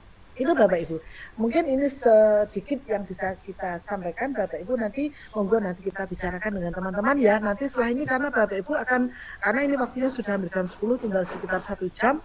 Bapak Ibu nanti akan saya berikan jurnal ya. Jurnal nanti untuk tugas Bapak Ibu ya. Saya masukkan, mungkin dibahas setengah jam dengan kelompoknya, nanti ada waktu setengah jam untuk presentasi. Ya, presentasi itu tidak harus membuat PPT, tidak, tetapi hasil pembicaraannya itu kita tayangkan saja untuk jurnalnya apa. Jadi Bapak Ibu nanti secara bergantian tiap kelompok untuk menyampaikan hasil temuannya seperti apa dan menurut pendapat Bapak Ibu seperti apa. Gitu ya. Nanti setelah ini saya akan butuh waktu 1 jam, yang setengah jam untuk mengerjakan, setengah jam untuk presentasi untuk nilai tugas yang pertama. Oke, gitu ya Bapak Ibu ya.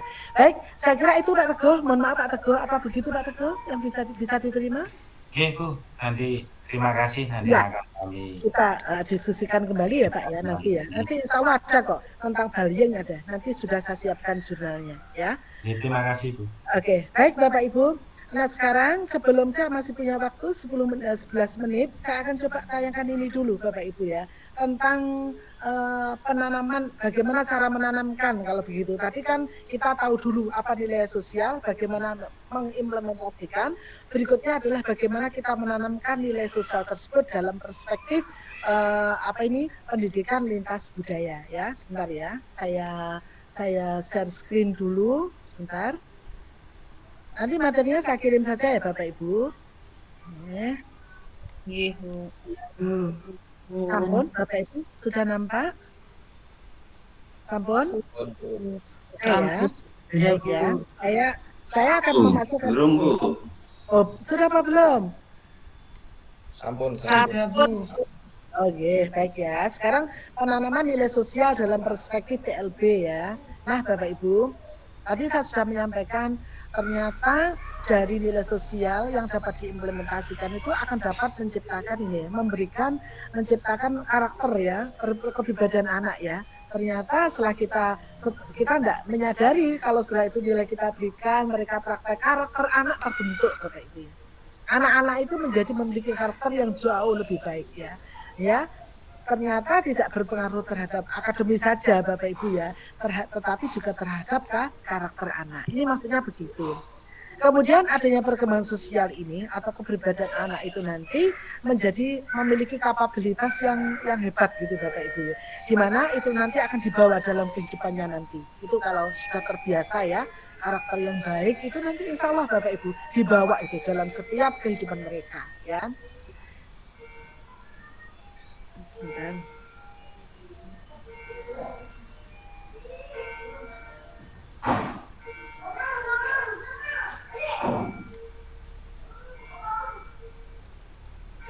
Baik ya. Nah, siapa kalau begitu di sini yang menjadi tempat ya untuk pembelajaran itu? Tentu saja sekolah, Bapak Ibu ya. Kita tidak ngomong di rumah. Kita tidak ngomong karena di rumah itu sudah menjadi tanggung jawab orang tua. Tapi di sini adalah di sekolah yang menjadi tanggung jawab kita, Bapak Ibu ya, yang memiliki tanggung jawab untuk menyiapkan bagaimana anak didik itu menjadi generasi yang hebat ya. Generasi yang berkarakter, generasi yang memiliki nilai-nilai budaya seperti itu ya. Itu adalah terkait dengan tentang bagaimana menanamkan nilai-nilai sosial gitu ya. Nah, Bapak Ibu, ketika kita menanamkan nilai sosial tersebut, kita akan melihat ada ada nilai yang bisa kita lihat. Yang pertama dari nilai substansi, yang kedua adalah nilai prosedural ya. Nilai substansi ini adalah dia tidak hanya menanamkan atau menyampaikan informasi belaka Bapak Ibu, enggak hanya sekedar, karena kita bicara substansi itu kan masalah konten ya, terhadap isi ya, terhadap isinya atau menyampaikan informasi saja, tetapi bagaimana ia menciptakan keyakinan dan hasil belajar yang telah dipegang oleh seseorang. Artinya begini, nilai substansinya nanti menciptakan nilai keyakinan yang bagus buat anak didik kita ya. Kemudian dari sisi dari sisi prosedural, dari nilai prosedural Bapak Ibu, ini adalah di mana diajarkan untuk mengatasi keberagaman individu ya, dan mencegah adanya perilaku yang menyimpang. Ini jangan sampai terjadi Bapak Ibu ya, karena problematika yang terjadi itu anak-anak bisa jadi nggak ngerti, bisa jadi perilaku yang diciptakan adalah perilaku yang menyimpang ya. Ini adalah hal yang perlu kita perhatikan dalam menanamkan nilai-nilai dari nilai-nilai sosial. Nah, supaya apa? Dalam kehidupan kita itu, terutama pada anak didik kita itu, akan tercipta kehidupan yang beretika, saling menghormati gitu ya. Pendidik akan ditanamkan pada nilai-nilai prosedural tersebut ya. Nah, kemudian di sini Bapak Ibu, dan ini harus dilakukan secara rutinitas Bapak Ibu ya, tidak berhenti menjadi sebuah program itu selesai tidak ya, itu terus Bapak Ibu kita lakukan terus menerus ya, jadi menjadi sesuatu yang tidak lagi menjadi beban bagi Bapak Ibu, ada sesuatu yang menyenangkan seperti itu ya. Oke. Kita melihat Bapak Ibu ya, bahwa memang permasalahan kita itu Bapak Ibu yang dihadapkan anak itu sekarang semakin kompleks ya Bapak Ibu, apalagi dengan adanya teknologi yang berkembang ya, Masya Allah ini banyak sekali ya problem yang terjadi ya. Ini terkait dengan HP, terhadap pengaruh terhadap dengan gaya atau budaya dari luar, itu luar biasa akan mempengaruhi kehidupan manusia, apalagi anak-anak didik kita ya yang dari SMA ke bawah itu akan dihadapkan seperti itu ya, nilai-nilai kebaikan, nilai moral, dan mereka dihadapkan oleh begitu godaan yang luar biasa ya. Anak-anak sekarang itu mensewi Bapak Ibu ya, karena ingin meraih prestasi yang tidak tidak secara hormat mereka berani untuk melakukan fraud akademik atau kecurangan akademik. Mereka melakukan kecurangan akademik. Mereka meneliti tugas akhir dengan menjahitkan ke orang lain. Menjahitkan masih bagus ya, kadang-kadang sudah apa adanya. Ketika ujian nggak ngerti, jangan sampai demikian Bapak Ibu. Ini yang terjadi ya. Untuk itu Bapak Ibu, bagaimana hubungan daripada pendidikan itu dalam menanamkan nilai sosial bagi siswa adalah memahami adanya perbedaan budaya. Jadi anak-anak itu mereka harus bagaimana tahu bahwa meskipun budaya mereka berbeda, tetapi mereka harus mampu memiliki kemampuan untuk menghargai budaya, ya, sehingga dapat meningkatkan toleransi Bapak Ibu ya. Kemudian membangun empati ya, membangun empati atau rasa kemanusiaan ya. Membangun empati itu bagaimana kita mampu menjadi orang lain ya. Kita bersikap seperti orang. Kalau saya jadi dia kayak apa ya, menghadapi seperti ini dan seterusnya. Ini adalah hal yang sangat penting ya. Kemudian mempromosikan kerjasama dan gotong royong ya. Kerjasama menjadi satu hal yang sangat penting, saling bantu membantu. Itu dibiasakan Bapak Ibu ya, seperti itu ya.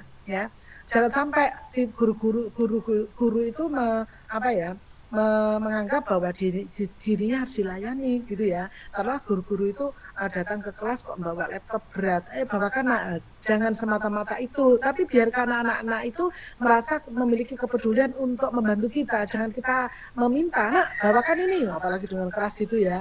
Jangan Bapak Ibu, tapi bagaimana kita menciptakan mereka itu butuh untuk membantu kita. Dia yang butuh, bukan kita.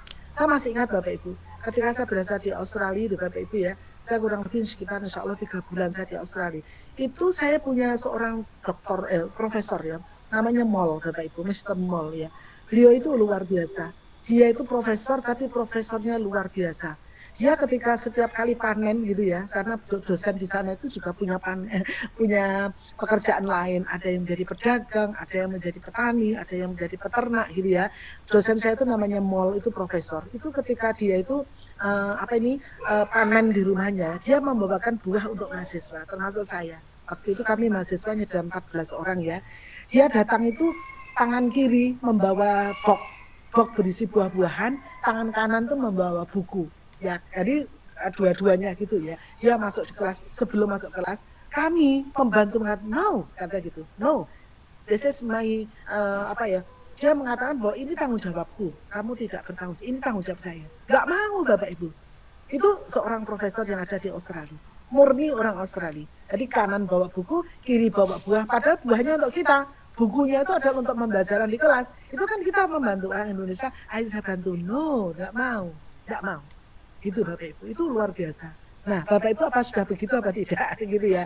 Nah ketika kita setelah pulang mau keluar dari ruangan, selesai gitu ya, pembelajaran selesai, dia langsung menuju pintu Bapak Ibu, membukakan pintu, dia mengatakan, Anda semoga sukses. Setiap orang sukses, kamu bisa, ketemu besok ya, satu persatu, tidak sama kata-kata yang diberikan. Kamu sukses ya, besok ketemu ya, sehat ya, hebat ya, itu kan kalimatnya per orang. Waduh, boleh kelasku untuk 50, yang orang 50 berarti. Itu kami itu waktu itu hanya 14 orang, luar biasa. Dia akan menyapa satu persatu, padahal mahasiswa S3, luar S3 ya, program doktor. Kami itu waktu itu program doktor. Jadi dia menyapa satu persatu, itu luar biasa. Namanya Moll gitu ya, luar biasa. Kemudian itu yang dilakukan oleh seorang yang namanya Profesor Moll itu Bapak Ibu, luar biasa. Dia betul-betul menganggap bahwa diriku adalah profesor yang melayani, bukan profesor yang dilayani. Itu Bapak Ibu, luar biasa. Kami sangat mengapresiasi itu ya. Kalau seandainya Indonesia itu bisa begitu ya. Jangan karena kita tuh guru apa-apa saya, muridnya. Ini ada. Saya tidak perlu sebut teman saya itu kalau mau ke kelas itu bawakan laptop saya, bawakan tas saya, ketua kelas wajib ambilkan dia. Jadi itu tidak boleh kayak gitu itu Bapak Ibu, tidak bisa semacam itu ya. Itu Bapak Ibu ya. Ini adalah terkait dengan terkait bagaimana merelevansikan ya tentang dalam nilai sosial tadi ya, membangun empati. Ada kerjasama ya, betul ya, tadi sudah ya, kerjasama termasuk pembelajaran, metode pembelajaran yang Bapak Ibu pakai, model pembelajaran entah itu project based learning, inquiry atau problem based learning atau yang lain Bapak Ibu. Bapak Ibu, intinya bahwa pembelajaran itu adalah menciptakan kerjasama. Gitu Bapak Ibu ya. Lalu kemampuan membangun komunikasi antar budaya. Lah, adanya budaya yang berbeda-beda itu jangan apa ya, jangan kita menjadi sebuah persoalan, tapi budaya beragam itu menjadi sebuah kekayaan gitu loh Bapak Ibu ya. Jadi mereka semakin kaya, oh budaya ini gini, oh ini gini dan seterusnya ya. Dan meningkatkan kesadaran global seperti tadi yang saya sampaikan ya Bapak Ibu ya. Nah, kemudian tantangan yang lain dalam implementasinya bagaimana? Adanya perbedaan nilai dan normatif budaya ya. Karena menganggap sesuatu yang berbeda ya, oh ini elek, ini bagus dan seterusnya. Suudon gitu ya. Ada hambatan bahasa. Nah, bahasa kadang-kadang jadi persoalan, ya kan begitu. Maunya api, itu apa ya maksudnya? Kita karena nggak ngerti ya, karena ada perbedaan hambatan bahasa menjadi persoalan. Ada prasangka, lah tadi ya stereotip ya atau prasangka. Lalu ada pendekatan pengajaran yang universal gitu ya. Jadi ini adalah menjadi tantangan bahwa pengajaran itu secara universal itu sebenarnya ada gitu loh. Yang bisa kita gunakan pada semuanya ya, sebenarnya ada. Lalu kesenjangan dalam pemahaman global ini juga jadi persoalan dalam mengimplementasinya pembelajaran dalam lintas budaya.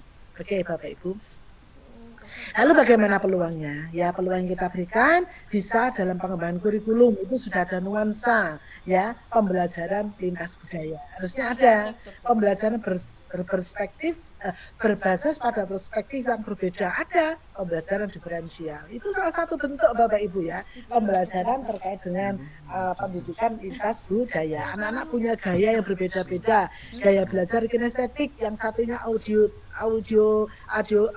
kemudian yang satunya visual. Itu adalah gaya belajar yang berbeda menjadi persoalan tapi menjadi peluang. Ini menjadi hal yang perlu bisa dikembangkan. Lalu ada inovasi dalam metode pembelajaran itu sudah berkembang Bapak Ibu ya sampai hari ini ya. Yang terakhirnya adalah kita lihat deep learning Bapak Ibu ya, bagaimana joyful learning, bagaimana meaningful learning dan seterusnya.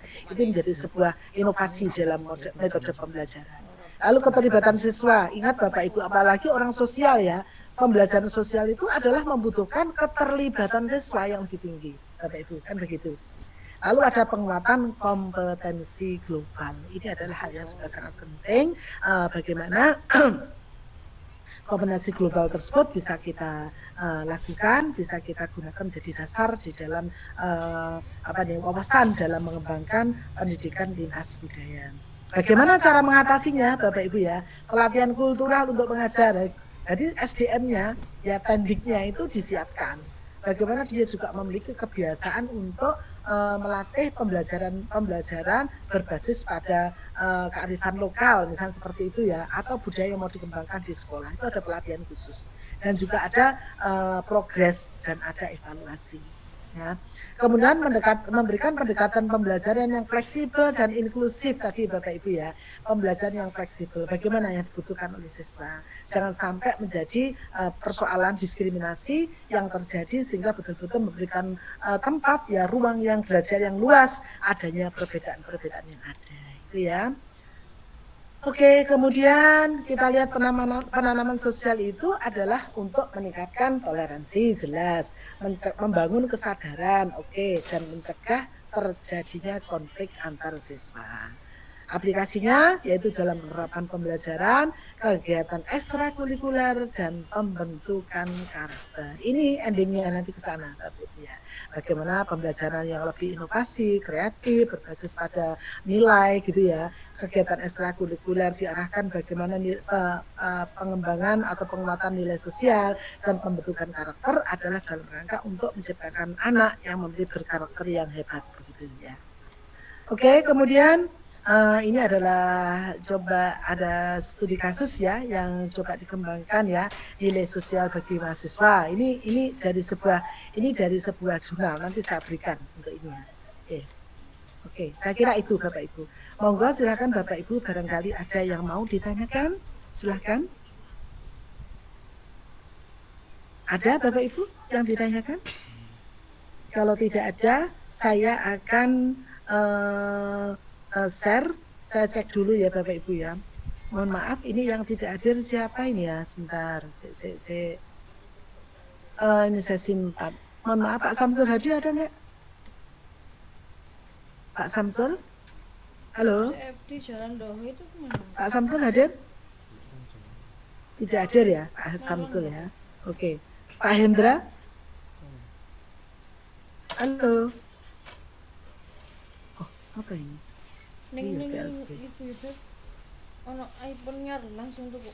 Pak Hendra hadir, Pak Hendra? Halo, suara saya enggak terdengar Bapak Ibu? Terdengar, Bu. Terdengar, Ibu. Memang tidak ada ya, oh baik ya. Kemudian Pak Yohan ada? Masih ada mangga. Pak Yohan? Kelapa jambu. Yohan Yulianto, enggak ada? Yes, enggak ada, loh banyak. Pak Ilham?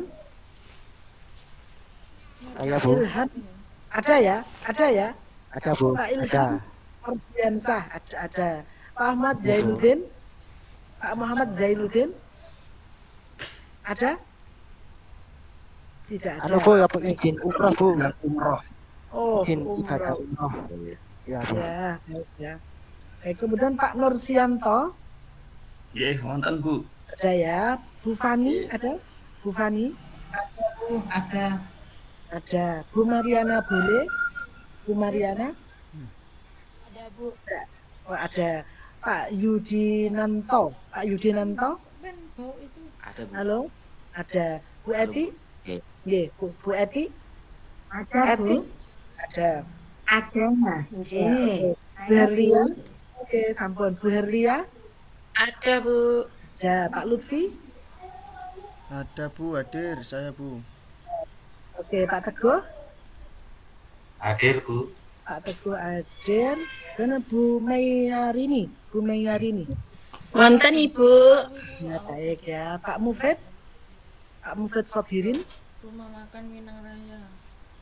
Ada Bapak Ibu? Tidak ada ya? Hadir Bu. Oh, hadir. Oke. Ya, Bu, tadi langsung kontak Bu. Oke, Pak Rian ya. Tadi ada nggak ya? Pak Rian Siom Biwi? Pak Rian, sepertinya tadi ada ya. Hadir, Bu. Tadi ada. Oke.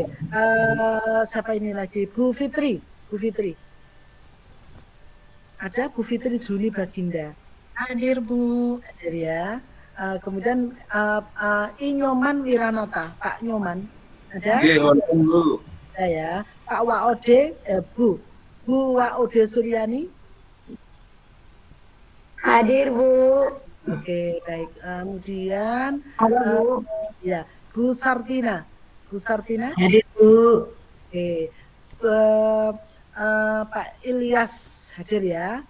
Oke, Bu Indah yang keluar ya. Oke, saya ini data saya ini untuk memasukkan nilai. Baik, yang tidak hadir berarti ada Pak Samsul, kemudian Pak Hendra, kemudian Pak Yohan. Sebentar. Tadi umroh ya Pak ini ya, Pak Muhammad sudah saya hitung aja wes. Kemudian sampai ini sudah ya, yang tidak hadir hanya 1, 2, 3. Oke, 3 ya. Oke, sebentar saya masuk ke ini dulu Bapak Ibu, mohon maaf. Saya presentasikan dulu.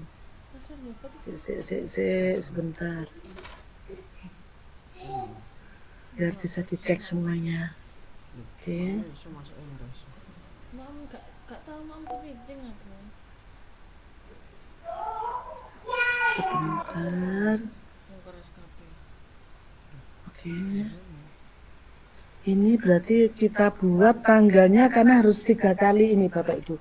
Harus 3 kali untuk kehadiran. Kalau kita mulai sekarang itu tanggal 15, benar Bapak Ibu ya. Ini hari Sabtu ya. Berarti kita mulai tanggal 1 November Bapak Ibu. Dengan sangat berubah menjadi 1 November 2025. 1 November ini hari Sabtu. Sebentar Bapak Ibu. Oh, harus dibuat dari Rabu Bapak Ibu, mohon maaf. Harus dibuat dari Rabu. Berarti tanggal 4. Ini tanggal 16 ya. Ini hari Minggu, Bu. Betul Pak, kalau di sistem tidak begitu Pak, karena untuk supaya nanti ketika akreditasi ini tidak menjadi persoalan, karena ini harusnya kan pertemuan itu kan satu ini Pak, satu pertemuan, tapi ini kan kita dibuat menjadi 3 kali pertemuan, supaya aman ketika nanti pada saat akreditasi dibuka datanya muncul. Jadi saya buat mundur Bapak Ibu, karena di jadwal di Siakat itu Bapak mestinya hari Rabu jam 17.50 sampai 21.10 ya. Ini berarti kita buat hari Rabu. Hari Rabu berarti tanggal mulai Senin, Selasa, Rabu. Tanggal 12, Bu. Hari Rabu, Bu. Jangan Bu, sebelumnya itu Bu. Tanggal 5 ya Bu ya. Tanggal 5 ya. Kita buat. Ya, pertemuan ke-9 berarti tanggal 5 bulan 11 ya, tahun 2025. Jamnya adalah sesuai di jadwal akademik 17.50 sampai dengan jam 21.10. Ini jam aslinya Bapak Ibu, setiap Rabu. Ruangannya B6A, ini kan tidak sesuai ya. Kita yang pertama adalah terkait dengan ini tadi ya. Biar saya sesuaikan dulu. Ini adalah nilai dasar dalam, oke saya masukkan. Saya copy, saya masuk ke sini ya. Nah ini ya, paste ya. Oke, mahasiswa memahami sosial dalam pendidikan lintas budaya. Memahami dan mempraktikkan. Harus ada praktik ya, mempraktikkan nilai sosial dalam nilai-nilai sosial dalam pendidikan lintas budaya. Oke, lintas budaya. Oke, saya masukkan di presensi. Ini yang tidak hadir adalah nomor 1, nomor 2, dan nomor 3 ya Bapak Ibu ya. Yang umroh tadi saya anggap masuk deh, nggak apa-apa ya, karena ibadah semoga mendoakan semuanya mahasiswa lulus gitu ya Bapak Ibu ya.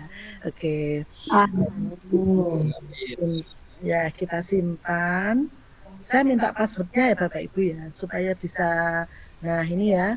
Mohon atas nama siapa ini ya? Monggo Bu Herlina atau Sartina enggak ada tadi ya? Apa ada Sartina tadi? Ada Bu. Oh iya. Oh iya. Bu Herlia. Siapa salah satu mohon saya diberi passwordnya Bapak Ibu, dijabri saja. Saya tunggu ya. Bu Herlia boleh, Bu Sartina boleh, Pak Ilyas boleh. Mana yang cepat? Ya. Saya tunggu ya.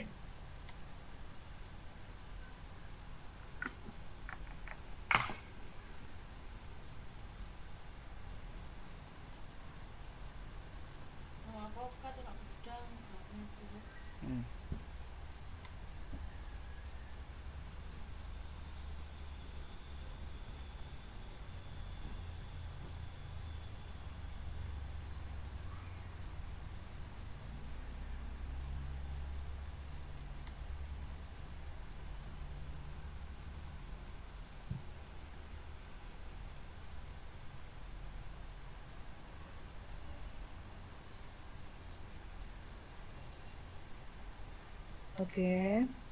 Ini saya masukkan dulu siapa ini? Oh Pak Ilham, oke. Pak Ilham, saya masukkan ya.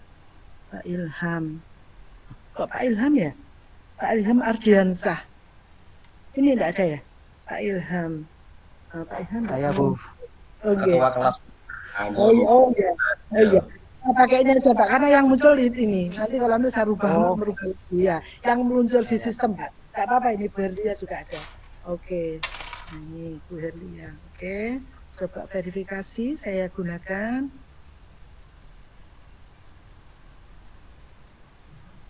Alhamdulillah sukses. Saya masuk ke kedua. Mohon maaf Bapak Ibu ya, terpaksa menunggu ya. Karena memang presensinya harus 3 kali ini. Nanti kalau saya enggak dapat bingung nanti saya. Oh. Tadi kok pertemuan keberapa tadi saya Bapak Ibu? 9 ya? Aduh. Jangan salah. Oh enggak. Pertemuan ke mana tadi ya? Sebentar, saya ulang sebentar. Insyaallah. Sebentar. Ini tadi oh iya betul ke-9. Oh, kok KPL? Kita apa Bapak Ibu? PLB loh. PLB Bu. Pertemuan ke-1. Enggak, saya masuknya kok pertemuan 1 sih Bapak Ibu. Ini ya, saya rubah aja deh. Moga-moga bisa. Moga-moga bisa diedit. Ini pertemuan ke-9 kan Bapak Ibu ya. Aduh, moga-moga bisa diedit. Moga-moga bisa diedit. Bismillah. Bentar Bapak Ibu. Oke. Nah, sepertinya enggak bisa deh.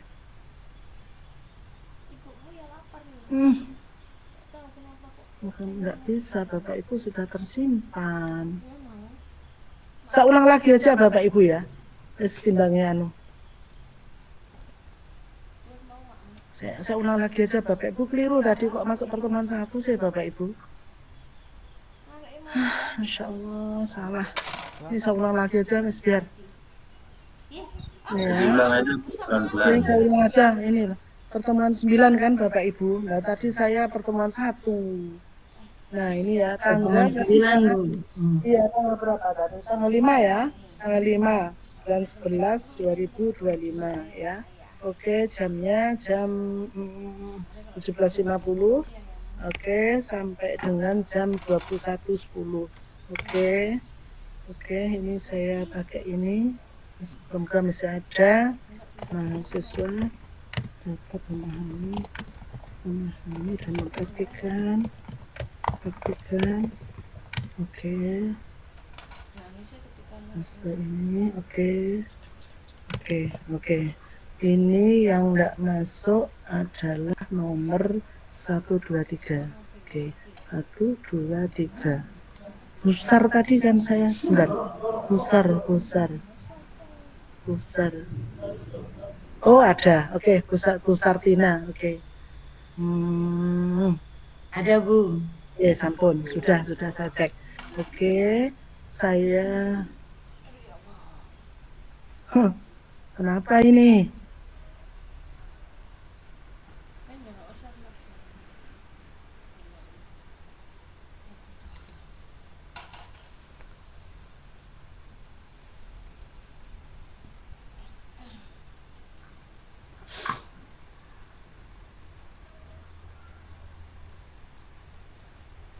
Kenapa ini Bu? Masya Allah.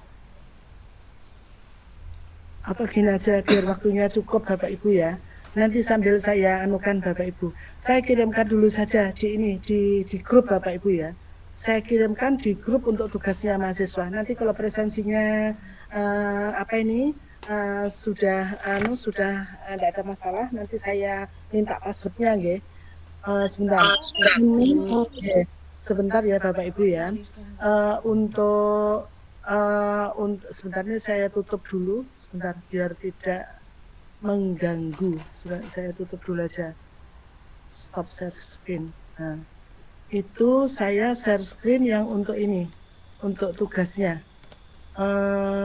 Ada 3 yang perlu saya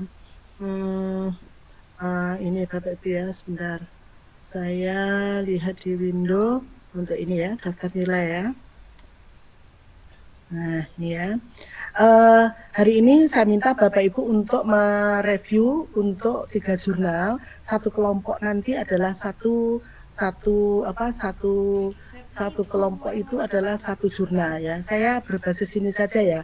Berarti dari 20 berapa orang ini? 22 orang, saya kurangi ini yang tidak ada ya, 1 orang ya. Yang atas nama siapa ini? Bu Indah ya, berarti tinggal 21 orang, yang tidak masuk 3 orang ya, yang tidak masuk 3 orang, saya anggap umroh itu masuk ya, 3 orang ya, berarti 21 saya kurangi 4 ya, berarti tinggal 16 ya, 16 saya bagi 3, jadi masing-masing 5 Bapak Ibu ya, kecuali yang ada umrohnya itu adalah 6 ya, jadi ini kelompok 1, 1, 1, 1, 1, 1, 2, 3, 4, 5, 6, oke. Yang berikutnya kelompok 2.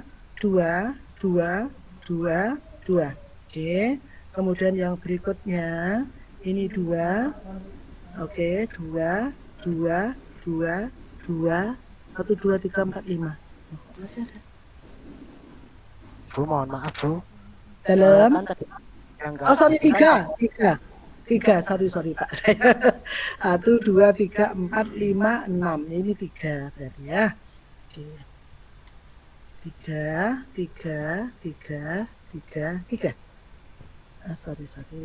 1, 2, 3, 4, 5, 6. Oke, sudah Pak ya. Ini kelompok 1 ya. Kelompok 1 ada 6 orang, kelompok 2 ada 6 orang, kelompok 3 ada 6 orang. Bapak Ibu bisa mencatat kelompoknya masing-masing, monggo dicatat dulu.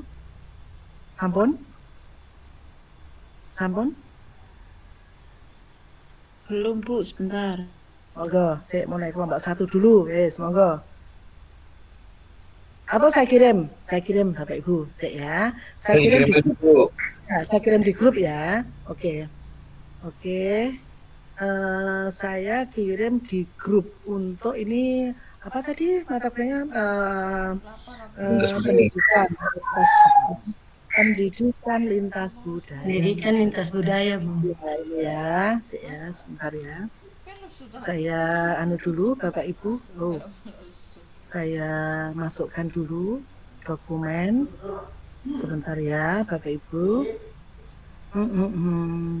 Ini strategi. Oh bukan. Sebentar ya. Oke.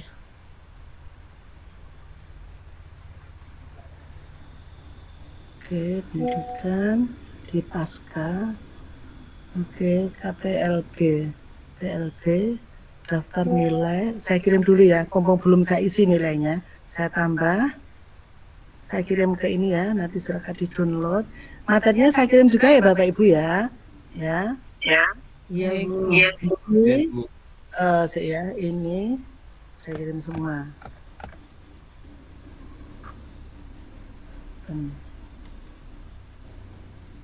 Saya kirim juga, kenapa Pak? Saya copy langsung enggak mau. Kenapa? Ya sudah wes, sitok wes.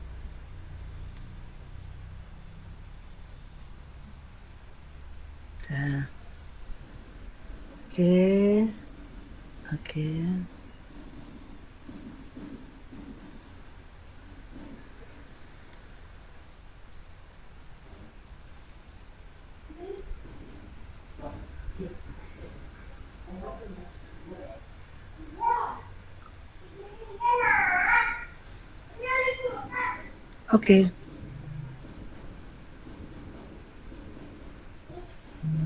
Nah, Bapak Ibu, sebentar. Oke. Sudah ya, Bapak Ibu sudah terkirim semua. Itu pembagian kelompoknya. Kelompok 1 membahas tentang tentang pertemuan 9B, Bapak Ibu. Kelompok 1 9B. Kelompok 1 9B. Kelompok 2 itu adalah tentang pertemuan 10. Dan kelompok 3 adalah pertemuan 11. Oke, Bapak Ibu? Oke. Halo? Bapak Ibu, halo?